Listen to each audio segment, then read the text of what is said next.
Olá, eu sou a professora Jaqueline França. Nós vamos fazer uma introdução à citologia falando um pouco da sua história, de como a célula foi descoberta. Leeuwenhoek foi o primeiro a observar micro-organismos a partir de lentes que ele ilustrava até ficarem bem finas para poder analisar e qualificar tecidos para confecção. Robert Hooke era engenheiro e, a partir das descobertas feitas por Leeuwenhoek, colocou lentes dentro de um tubo de metal e analisou aqui um pedaço de cortiça, que é nada mais, nada menos que tecido vegetal. Aquela parte, né, que nós chamamos de casca da árvore, aquela parte mais externa, é um tecido morto, formado por células mortas, em que Hooke observou esses espaçamentos, né? E ele chamou essas estruturas menores de cela, ou seja, pequenos compartimentos, né? Delimitados. Então, que depois, né, posteriormente, começou a ser chamado de célula. Então, esses compartimentos que Hooke observava no seu primeiro microscópio era exatamente o núcleo não, o citoplasma, né, que morreu, certo? Com depósito e foi substituído por suberina.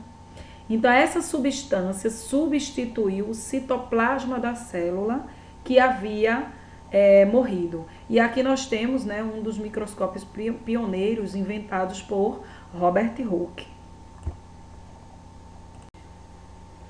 Robert Brown, com um pouco mais de avanço, né, nos estudos dessas lentes, conseguiu visualizar um corpo dentro da célula, que no caso foi o núcleo. Então, Robert Brown estava em 1831 descobrindo o núcleo. E Schleiden e Shivan, eles estavam, no caso Schleiden, né, separadamente, afirmou que todo o organismo de um vegetal é formado por células. E Shivan completou que todo o organismo animal também é formado por células, chegando em um consenso que todos os seres vivos são formados por células. Virchow, através de vários experimentos feitos, né, com tipos de células variados, como vocês estão vendo aqui na imagem, ele percebeu que uma célula provém de outra, então ele já estava descobrindo a questão da célula se reproduzir. A partir desse momento, ele também foi ousado quando afirmou que se um indivíduo adoecesse, era por conta de problemas na célula. E decorrente, né, de todos esses estudos, de todas essas descobertas, foi criada a teoria celular moderna, afirmando que todos os seres vivos são formados por células. A célula é a unidade morfo quer dizer formato, né? Então, a forma dos seres vivos é decorrente do formato das células. Fisiológico quer dizer que as células também que realizam, na verdade, o metabolismo dos seres vivos.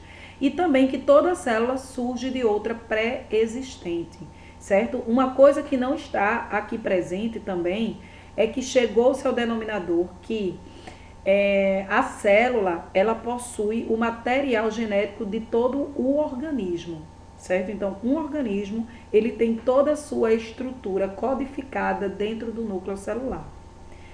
Bem, e com relação aos vírus, gente?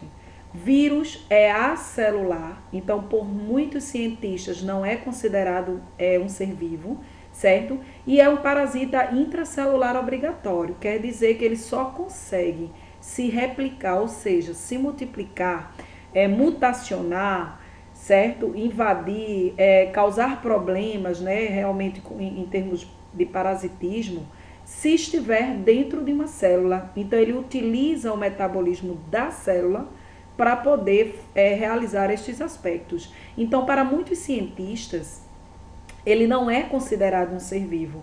Porém, para outra comunidade, né, de cientistas, ele só basta se replicar, né, ter hereditariedade, mutacionar, então ele já pode ser considerado um ser vivo, certo? Então esse embate ainda acontece, né, em termos de classificação em relação aos vírus.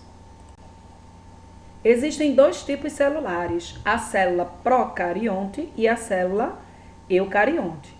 Eu vou dizer dois aspectos básicos que a gente precisa memorizar para distinguir esses dois tipos de células. Primeiramente, a célula procarionte ela não possui o envoltório nuclear, enquanto que a célula eucarionte possui o envoltório nuclear delimitando o material genético. Percebam que o material genético da célula procarionte fica disperso no citoplasma. Outro aspecto também é que as células eucariontes possuem organelas membranosas, ou seja, organelas constituintes, constituídas, né, do mesmo material da membrana plasmática que nós conhecemos. Porém, aqui na célula procariótica, ela não vai ter essas organelas membranosas. Há quem diga que os ribossomos é uma organela, mas esses ribossomos eles são bem mais simples que os ribossomos encontrados na célula eucarionte. Onde é que essas células são encontradas? Essas células são encontradas nos organismos do reino Monera, onde as bactérias são os principais representantes desse grupo. Já as células eucariontes, elas são encontradas nos demais reinos, ou seja, protoquitista, fungi, vegetal e animal. Vamos citar agora duas teorias para informar ou tentar explicar como foi que surgiu a célula eucariótica. Diz a teoria que a célula eucariótica surgiu de uma célula procariótica. Primeiramente, por invaginação da membrana plasmática, né, para poder surgir as organelas membranosas, como vocês estão vendo aqui o passo a passo, e depois aqui já as organelas formadas como retículo endoplasmático rugoso, né, complexo de Golgi, constituindo aquelas bolsas achatadas umas sobre as outras. E, em seguida, a teoria da endossimbiose. Endo quer dizer dentro e símbio quer dizer troca de favores, né? Ou seja, um mutualismo. Então, esse mutualismo, nesse caso, por simbiose, seria um mutualismo obrigatório. Como seria isso?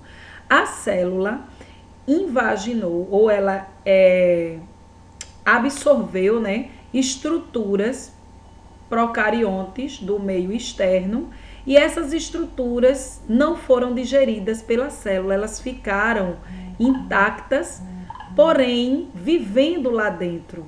E como elas realizavam, por exemplo, né, uma cianobactéria, se ela foi introduzida na célula, ela realizava fotossíntese aqui dentro, certo? Já no caso da mitocôndria, realizava a respiração celular. Então, essa teoria da endossimbiose, ela explica como surgiram as mitocôndrias nas células eucarióticas animais e como surgiram as mitocôndrias e os cloroplastos na célula eucariótica vegetal, porque os cloroplastos só estarão presentes em células vegetais. Nessa imagem eu vou dizer para vocês qual é a diferença entre uma célula animal e uma célula vegetal. Vou começar pela célula vegetal porque é muito evidente as estruturas que não vão estar presentes numa célula animal. Elas têm muitas estruturas em comum, porém, cloroplastos nós só vamos ter na célula vegetal, certo?